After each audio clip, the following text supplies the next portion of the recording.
materi kita pada hari ini. Oke, minggu lalu kita udah membahas tentang perkembangan remaja. Nah, dari perkembangan remaja ini ada yang akan kita bahas yang sangat penting untuk kita semua, untuk Ananda khususnya itu tentang kesehatan reproduksi remaja. Jadi kesehatan reproduksi remaja ini sangatlah penting untuk kita khususnya perempuan dan juga laki-laki. Tapi alhamdulillah di kelas kita semua kelas kita homogen ya, maksudnya perempuan semua.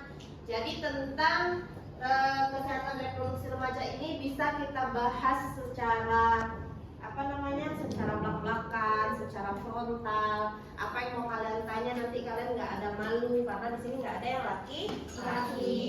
Nah, bahas lebih dalam kita harus tahu dulu kesehatan reproduksi itu sebenarnya apa. Nah, kita bisa sama-sama lihat di layar depan. Kesehatan reproduksi merupakan suatu keadaan fisik, mental, dan sosial yang utuh, bukan hanya bebas dari penyakit atau kecacatan dalam segala aspek yang berhubungan dengan sistem reproduksi, fungsi serta prosesnya, atau suatu keadaan di mana manusia dapat menikmati kehidupan seksualnya serta mampu menjalankan fungsi dan proses reproduksinya secara sehat dan aman. Nah, mungkin kalian agak janggal nih kok bahasa tentang seksual ya Zah, kan gitu. Nah, kesehatan reproduksi ini kita ambil dari kata-kata reproduksinya dulu. Nah, reproduksi ini kan membahas tentang wanita kita ya, maksudnya tentang perkembangan kewanitaan kita ya. Nanti ada tuh ciri-cirinya.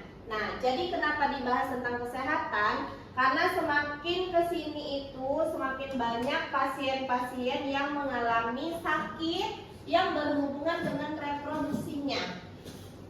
Ya, ada yang berhubungan dengan rahim, ada yang berhubungan dengan payudaranya, dan ada yang berhubungan dengan penyakit-penyakit mematikan lainnya. Nah, itu semua kita harus tahu.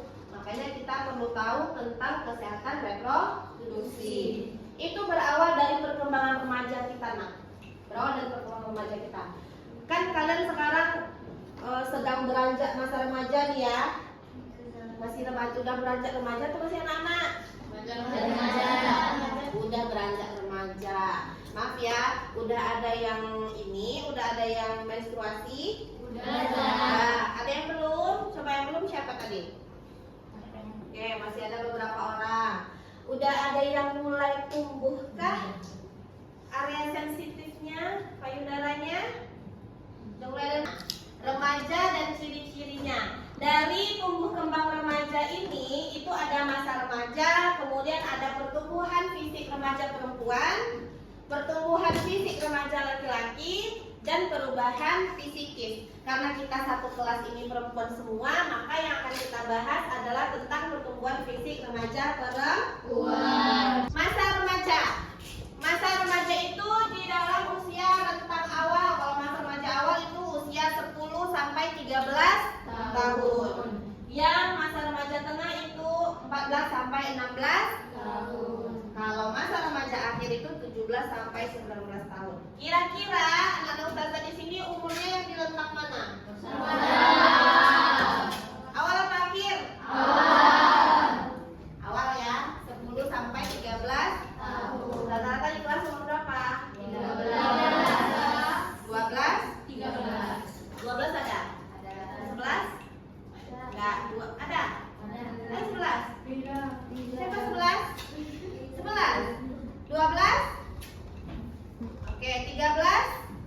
Oke, jadi mungkin masih masa remaja awal, tapi nanti akan seiring berjalannya tahun itu akan berpindah ke posisi ini, masa remaja tengah. Nah, masa remaja awal ini peralihan dari masa kanak-kanak ke masa remaja. Kan dulu ketika kita SD di bawah usia 10 tahun itu masih masa kanak-kanak. Masih ada yang masih ada yang begitu. Kalau kita udah masa remaja, udah masuki masa remaja, kira-kira yang seperti itu masih cocok nggak? Nggak lagi, kita udah mulai melakukan hal-hal dengan yang mandiri. Kalau dulunya kita masih dibantu oleh orang tua, sekarang kita udah tadi membahas tentang tumbuh kembang remaja perempuan. Ini dia ada ustazah sajikan pertumbuhan fisik pada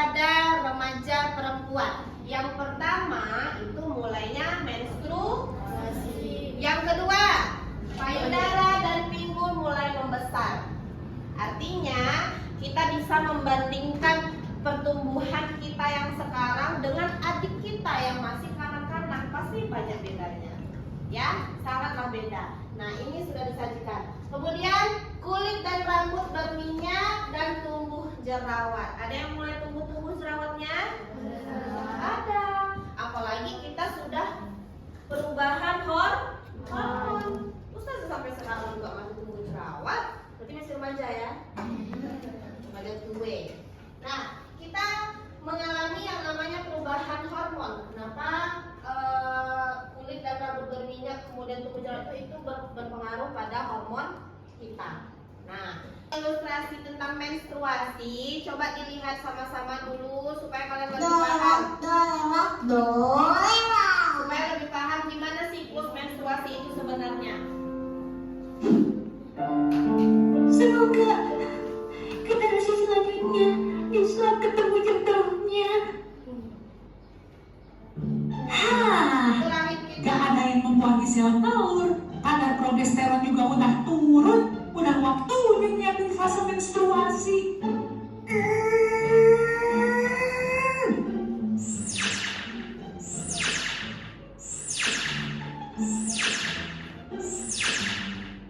Hei prostaglandin, ini udah masuk fase menstruasi. Udah waktunya kalian kerja. Mustahil, kita harus ngapain? Masa lupa sih?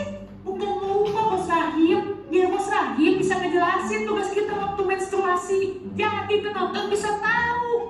Gini, tugas kalian para prostaglandin yaitu bikin otot di rahim kontraksi waktu menstruasi. Kalau otot udah kontraksi, nanti pembuluh darah pada menyempit. Kenapa pembuluh darah harus menyempit? Supaya darah yang keluar saat menstruasi gak berlebihan, tetap sesuai takaran. Kalau berlebihan, nanti bos kita semua bisa kena anemia. Paham? Siap paham? Kalau gitu, kami berangkat sekarang ya.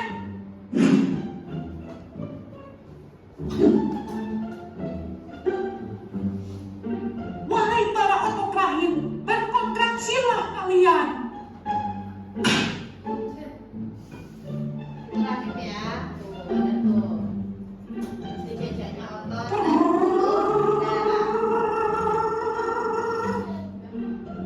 Tuh, turun darah ototnya. Aduh, sakit terus tiap lagi menstruasi. Sakit di perut bagian bawah saat menstruasi disebut dismenor. Nah, drama yang tadi itu disebutnya dismenor primer. Ya, penyebabnya karena prostaglandin yang bikin otot rahim kontraksi. Semakin tinggi kadar prostaglandin, maka akan semakin sakit pula saat menstruasi. Salah satu solusi yang bisa meringankannya yaitu kompres bagian bawah perut dengan air hangat. Ada juga yang namanya dismenor sekunder. Kalau ini sakit saat haid yang disebabkan adanya masalah pada organ reproduksi.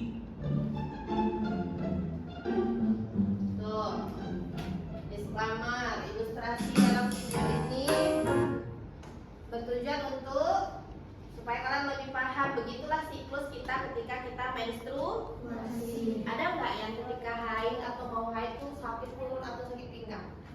Ada. Sakitnya nyeri ya nak ya, bukan kayak sakit perut nggak makan-makan. Beda. Kalau itu kan lebih ke mual.